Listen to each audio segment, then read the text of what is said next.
Hey guys, so I'm a little behind. I was in Florida the week before and I've been slammed with overtime at work and I really wasn't able to make a video for episode 6 yet, so I decided in order to catch up, I will do a review of both episode 6 and 7 in this video. So I'll try not to make this video too long and well, let's just get started with it. So episode 6, wow.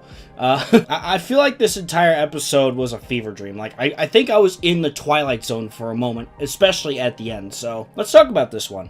So, in this episode, this one is focused on Happy Around as Rinku was excited to meet up about their upcoming performance. But when she entered the room, Maho wasn't there. And Mooney and Ray weren't sure why. Mooney believes that because she left early from school the day before, that she is working really hard at the new song. Though it is revealed that Maho was actually resting, and it was later revealed that she actually fell down some stairs and hit her head pretty hard, which, can I just say for the record that I'm stunned that they weren't in massive concern that she might have hit her head hard? I'll get into that later. So now we see Maho walking along, in which I will say now, this whole thing actually ended up being a dream. What the fuck? Now, of course, in this scene, we did see a couple instances of deja vu with similar scenes playing, like the bike and walking up the stairs. The exact same scene played twice. And here comes the crazy part. She begins to speak English, which completely throws the others off guard. Wait, it's like I can only speak in English. And this is when she, in the dream, met up with the others. Now, even though Maho was thinking in Japanese, she was speaking in English and could only speak English. Now, this is just too good because, I'm trying to remember her name at the moment, but because of the fact that her VA also voices Maho in the English dub and first mix, and assumingly she will do it for an upcoming dub of All Mix if there is one. Oh, and she can only write English too. Can you speak English? Fuck you! Okay, seriously, I've had my own headcanon for a while that Maho deep down inside actually knows English very well, so this is just pure irony to me, and that's because of the fact that her VA is both the Japanese and English VA, and I've always thought that was kind of cool. Seriously, mad props to her for doing a good job in this episode. So, Maho wants to talk about the concert, but the meeting really isn't taking off because she has been speaking English. So they all meet up at the Maho Can Only Speak English What Should We Do committee. Oh, hi Nochio too. So Rika tries to step in, saying that the ship is coming in, and I love this moment where Sayori absolutely breaks the fourth wall, looks back at pretty much the viewers and say, "It's the Titanic." Absolutely fucking not. I absolutely love that. So, Rika tries to help, and she ends up describing this, something you'd order at Starbucks, in which Sayori just points out that Rika lives off of passion. Now, thankfully, Estera could understand what Maho was saying as well as Miko, so thankfully not all hope was lost there. Okay, I want to play this real quick, because I want to admire how fire the background music was here. We'll do it! Please let us! I want to do it! God damn. Then we snap back to reality where Rinku, Mooney, and Ray are getting worried with Maho being absent, and they realize that they've been so dependent on Maho, they know they need to step up and overcome this. So back to the dream, we meet Maho's sister, where Maho was watching the D4Fest replay, or we thought she was, and it's revealed that there was nothing on the TV, which again can contribute to the fact that Maho is currently having a dream right now. But I will say, during this dream, we had an awesome Street Fighter reference as Maho did a karate match with Dahlia, in which Dahlia pretty much kicked her ass.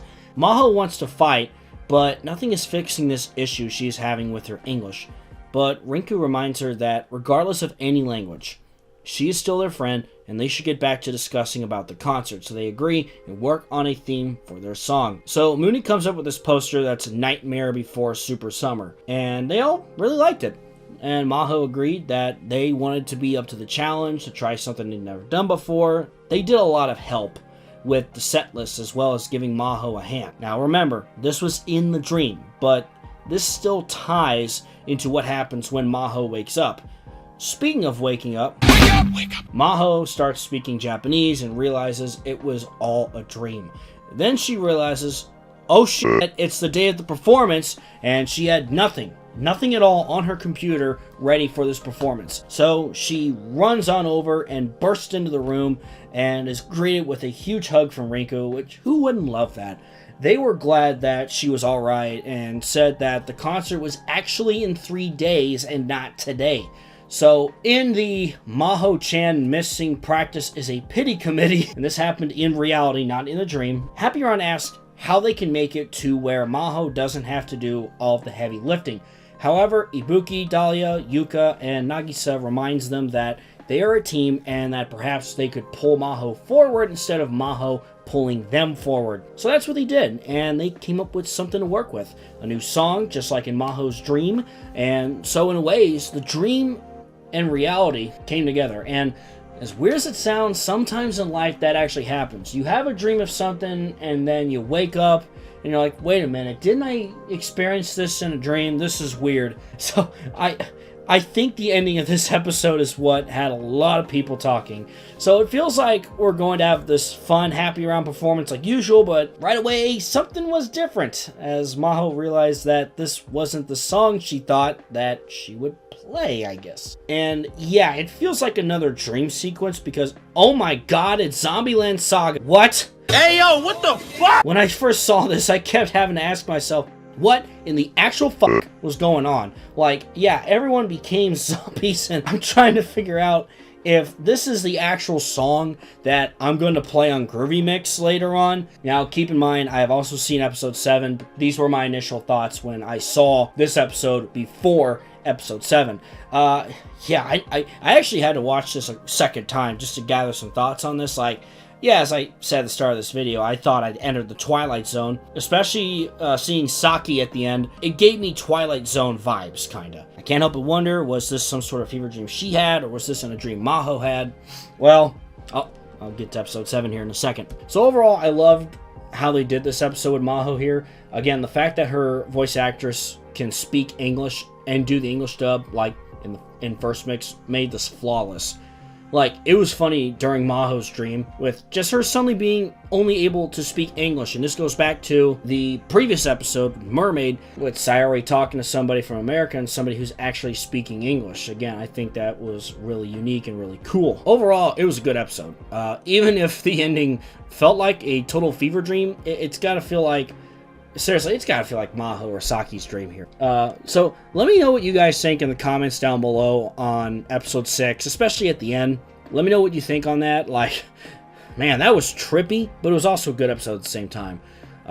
So I'm kind of curious now, when or if we get an English dub, will Maho just speak Japanese while the others talk English? That would actually be pretty funny if that happened. I actually would like that. I'd like to see that happen. I guess time will tell. Okay, so episode 7 titled You're So Cute, because that's what Photon Maiden is after this episode. Cute. I love cute shit. Okay, so beginning of the episode, this is how the actual performance went. Okay. Figured much, but at least we see it now. So Ibuki points out how they are doing this new song for the next Operation Beckoning Cat concert and notices Saki staring off into space. Saki says the song is great, very Photon-like, but felt like something was missing. She saw more new colors coming together at each concert, and that was because they were all taking on these new challenges. Saki felt like it was the same as always, and she pretty much thinks they need something new, as she stated, a new color. So they meet at the entertainment agency they all work at, and Noah wanted to talk about this at work rather than at school. So she asks if they could make another new song straight from scratch.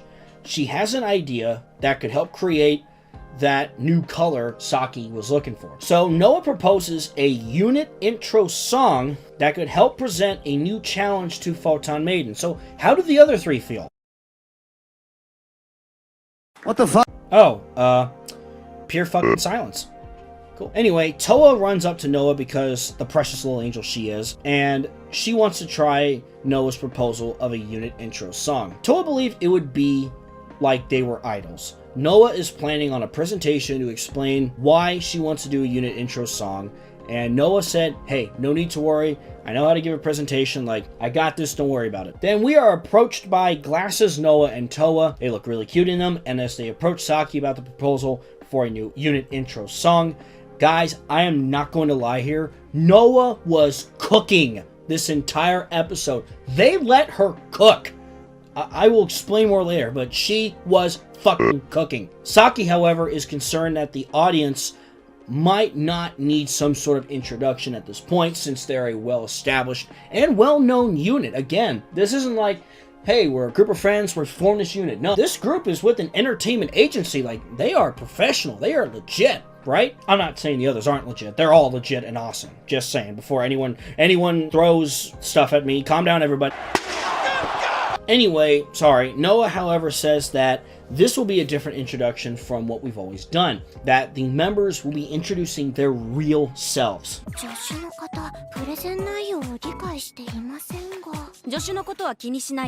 Poor Toa! Come on, don't do that to her. Anyway, the song would be intended for them to introduce their real selves, and that they would compose both the song and the lyrics. Oh my god, please protect Toa at all costs. She is too damn precious. So then, Noah now proposes this to Ibuki, and feels like it would be another Photon-like song. But Noah also says that a new image may spur more people to become fans.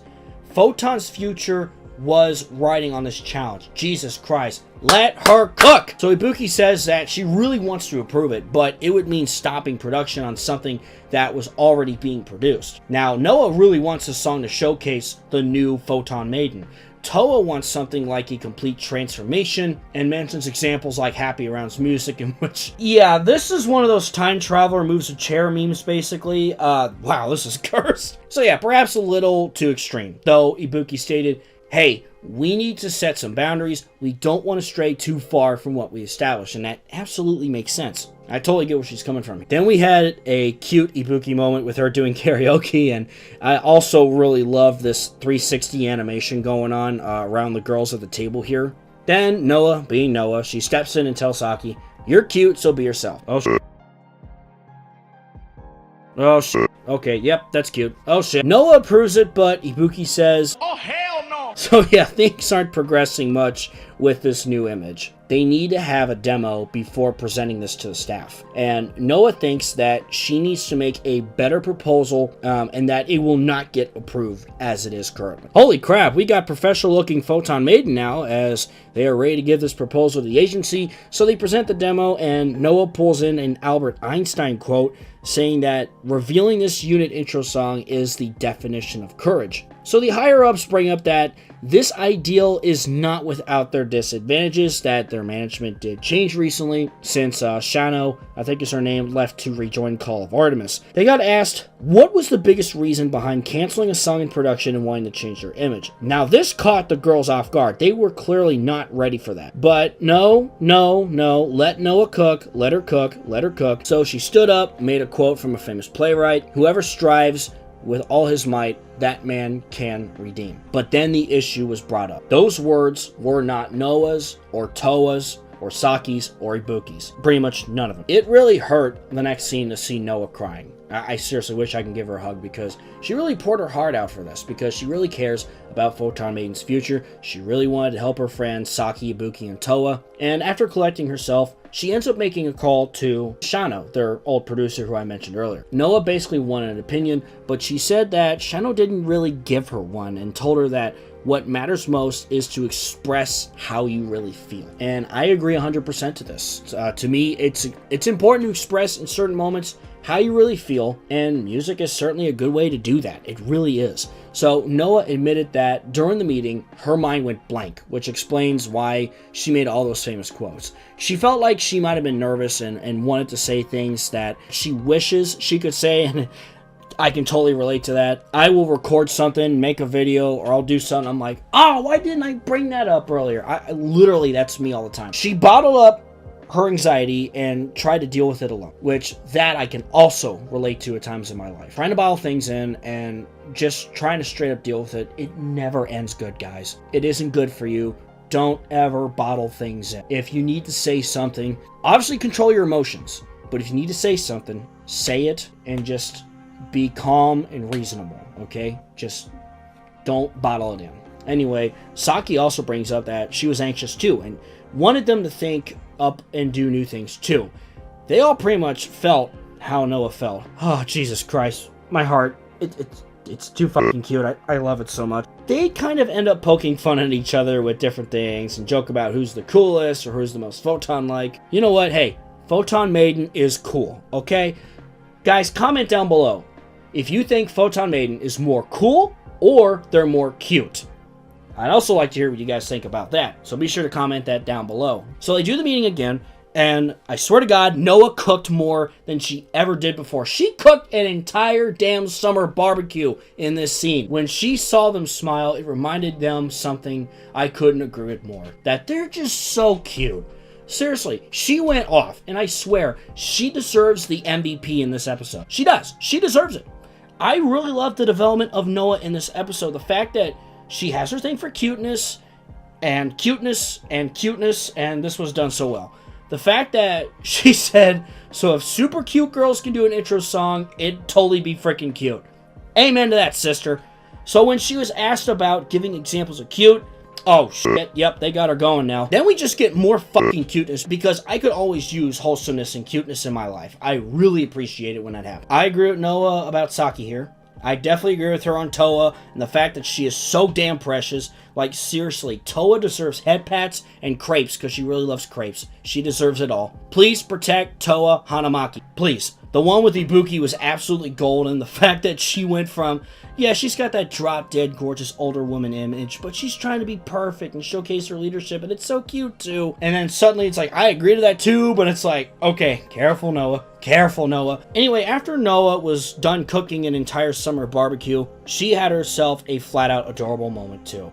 She does apologize for going off the rails, but she gets asked if they can go off the rails for the song too. And by God, that's exactly what they did with this banger. And you know what? It's safe to say after this episode, Photon Maiden is fucking cute.